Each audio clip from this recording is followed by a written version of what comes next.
really, when I first started to do this, I was trying to think about, what is my message? What am I really wanting to talk about? What is my main thing? And when I boiled it down to one word, what my main thing was compassion. It started out as love. I started out saying it was love. But then I decided, no, it's not love, because love is too confusing for people. We have a collective misunderstanding about what love is. We can't seem to agree on what we think love is. And so compassion was easier. Compassion is definitely a major component of love, but easier to pin down, easier to identify. And how I identify compassion is to basically say that it's empathy in action. It's the feeling of being able to put yourself in someone else's shoes, feel their pain, feel what it's like to be them, but also really have an active need to alleviate that pain and do something about it. And so it's certainly different from sympathy, it's different from pity, all that kind of stuff, which is the reason I think we have a problem with self-compassion is because we equate it with self-pity, and it really couldn't be more different. Compassion is a really tough one for those of us who have suffered from emotional abuse, who have come from abusive backgrounds. When it comes to others, we can be some of the most compassionate people that there are, because we understand pain, we know pain. We almost can empathize, can over-empathize in a way. We can sometimes over-identify with people's pain, and that gets us into trouble sometimes. But what we have a problem with, really hard time with, is showing ourselves some self-compassion. And I think a lot of that has to do with the fact that we have really experienced far too little compassion coming our way in our lives. And so it feels really foreign. It feels really awkward and weird to be saying things to ourselves that no one has really ever said. Really, when we boil it down, when we look at what we've been going through in our lives, it's been a major shortage of kindness. I have had years of healing since the primary breakdown and discard and devaluing, all that stuff happened to me originally, which was like 15 years ago. But there have been many times over that period where there have been instances for it to crop back up. But certainly when my son died, it was a big reminder of just the absolute lack of kindness in my family that has come my way over the years. It come my son's way, and just an absolute imbalance of criticism and judgment. And some might say it was luck, some might say it was a soul plan that I had before I was born. Who knows? That I chose this, that this was my journey that I selected to do, that I wanted to learn all these lessons, and that this was going to be a big life for learning lessons, and so I chose it. But I certainly have had more than my share of just really not nice people in my life forward into our lives, and bad things happen to us. We tend to really beat ourselves up and really just have a really hard time with forgiving ourselves. So self-compassion, what is it? And I'm going to do a separate video on mindfulness, the topic of mindfulness, because that's a part of self-compassion. Mindfulness, in a nutshell, is being actively aware of your pain. Choosing to pay attention to your pain, staying present in it, and choosing to pay attention to it. And also choosing to pay attention to this moment, not going back in time and not going forward in time. It's paying attention right to this moment, and not having a bunch of judgment, not having any judgment, just having acceptance about what is. Look into the work of Byron Katie, and her most famous work is called Loving What Is. She has a program called The Work, where basically you break things down into questioning how true things are. Torture ourselves over things that are beliefs. They're not facts, they're just beliefs. And most of the time they're judgments. And much of the time they're judgments that were taught to us, that were fed to us, that we're just now unconsciously putting into our lives that we maybe don't even agree with if we really question them. When we criticize ourselves, it activates the part of our brain, the reptilian part of our brain, the part of our brain that is in control of stress. It's in control of the fight or flight responses that we have. That's what the reptilian brain does with the stress. And it makes you produce all these kinds of hormones like cortisol and things like that, which are, just bad for you. I've talked about this in other videos too, where cortisol is the kind of thing where, and adrenaline and some of that stuff is great for when we were out in the jungle or out in the woods and we needed to, attack, a bear was going to attack us, we needed to run or fight or whatever, or we needed to go out and kill our dinner, and we saw the prey, our eyes would dilate and our arteries would our capillaries and stuff would open up so that our blood could pump faster and our heart would start beating and all that kind of stuff would happen, so that we could do things that we can normally do in a normal resting state. We couldn't do the things that we can do. And you've heard of stories where, like, mothers can, like, lift. I've heard of stories like a kid would be crushed under a car and a mother could lift a car. Now, we can count on that happening, but there are stories like that where they can do superhuman things. But even without the superhuman part of it, there is just the human in a fight or a flight response, where you can do things that you need to do for survival. But then you go into, this was back in the day when we had to do that to live, but then you would go into, like, I'm sure a big resting state where you would rest and be, exhausted from it. And so, but we're in a different world now. We're in a different world now where you don't have to do that. And so what do you do? And I posed this question in another video. What do you do when that bear, whatever that threat was, shows up every night or after work? What do you do then? Or, what do you do if it's just a constant threat? And what do you do if the threat is yourself? What do you do if you are the attacker? If you are constantly attacking yourself?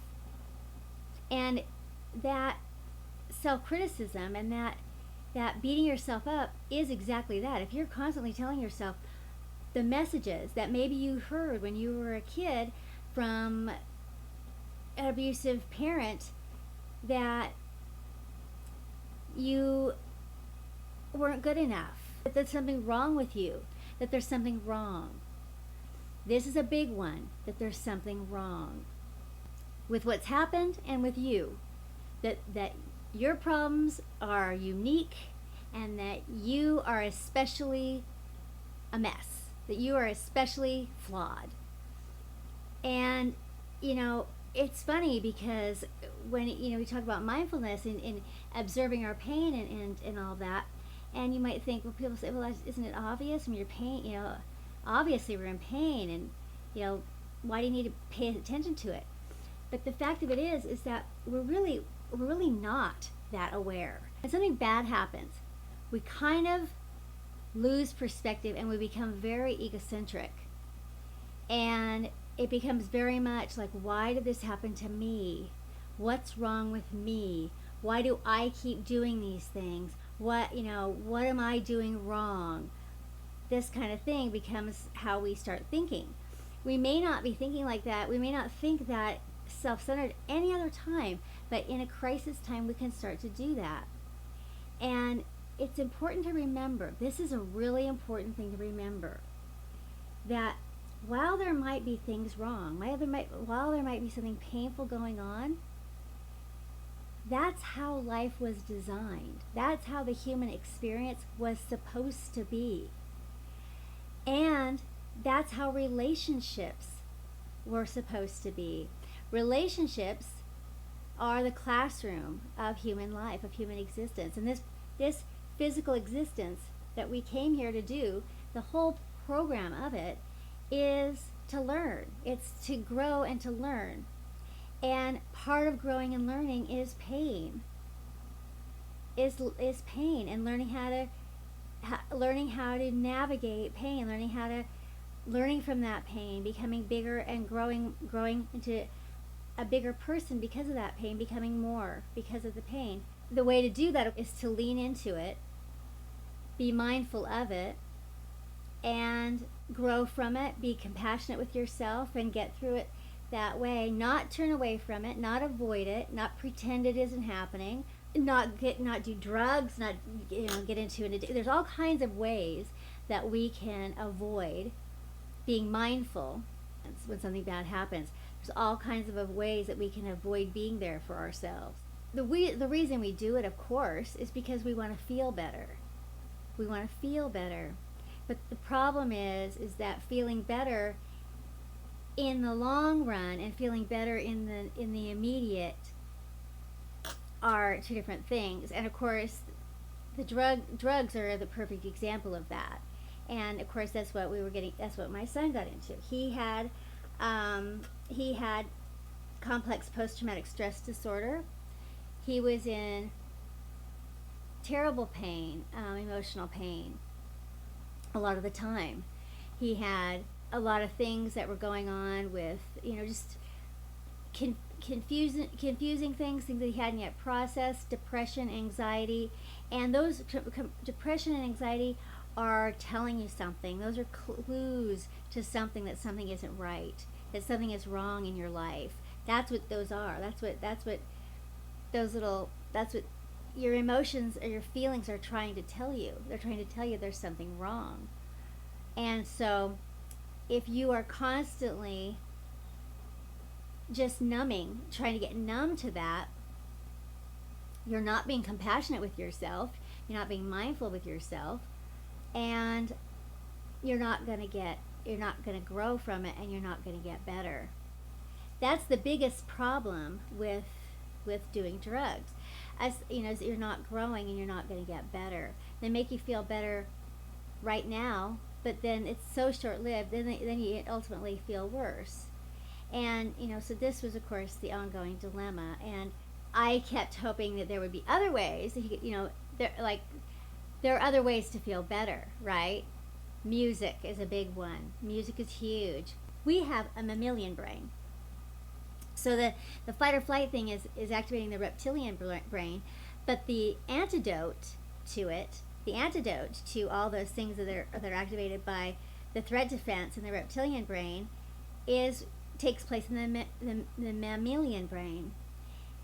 And we have a caregiving system in the mammalian brain where we're very sensitive to touch, and we can give ourselves the soothing touch. We don't have to get it from somewhere else. So one of the great ways to practice self-compassion is to actually physically touch yourself, to put your hand on your heart, put your hand in your face in your hands, just rub your arm, give yourself a hug. Seriously, this actually releases dopamine in your brain, and it makes you feel better. You can do it kind of under the radar without anyone even actually having to see it. And of course hugs and connection from other people can be wonderful too. Of course they can. But just to review, so there's three major components of self-compassion, and that is kindness, a shared common humanity. So not feeling isolated, feeling like when you realize when something went wrong, you understand that things go wrong. That's part of being human.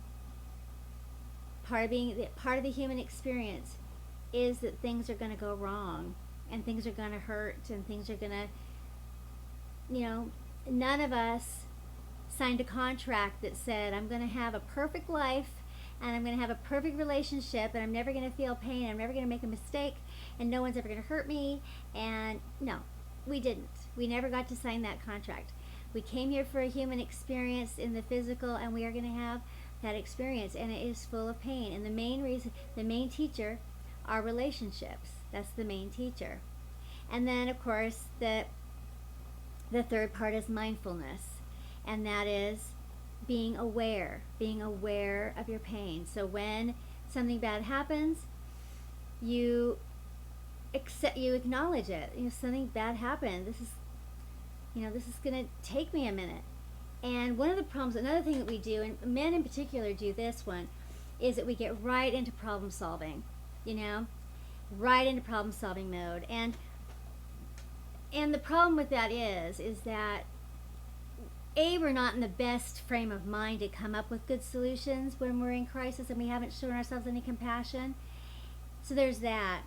And it really, all these things that we think we're just getting, when we think we're bypassing, we're really not. There's no shortcut. There's no shortcut to going through, to offering yourself compassion, being there for yourself, grieving a loss, feeling the pain, acknowledging what happened, acknowledging that you have the right to feel badly about it, and being kind to yourself, saying things to yourself that you would say to a good friend, and sometimes writing these things down. Write yourself a letter or something, or but think to yourself, what would you say to a good friend? And try talking to yourself like that, because the ways that we talk to ourselves really are so abusive. We are so self-abusive. And you think about it, that's constant. That's a constant niggling voice that you're hearing. And it's really so damaging. It's a bigger deal than you think. And not to worry that if you offer compassion to yourself, that is narcissistic. It certainly is not. It's not going to make you self-centered. It's not making you anything. In fact, it's making it so that you can be more there for other people, because you really have to feel better about yourself before you can be there for anyone else anyway. You can't really be compassionate for anyone else if you're not, if you really are miserable and just loathing yourself. So there's that. And it's also not self-pitying. It's not just, woe is me, that life is so terrible. It's acknowledging what is. It's acknowledging what is. It's not being hysterical. It's not being overly dramatic. It's just being kind. Just being kind and acknowledging what is. And without judgment.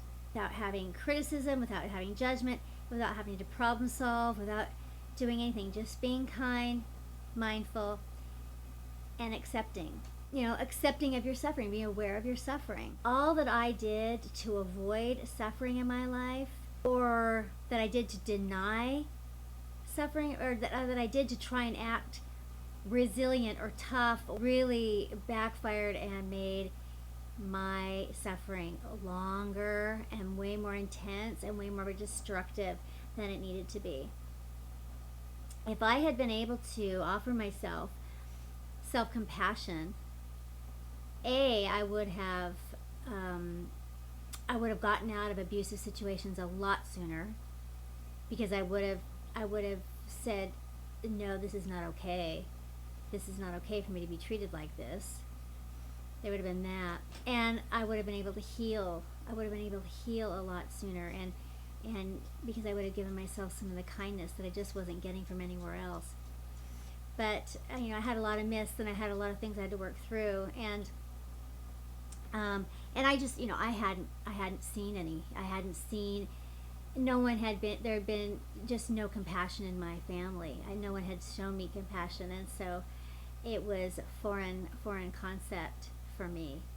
Practice self-compassion. It's utterly important, and it is the antidote to so much of the damage and the suffering and the damage and the pain caused by traumatic stress, caused by abuse, caused by the things that have harmed us.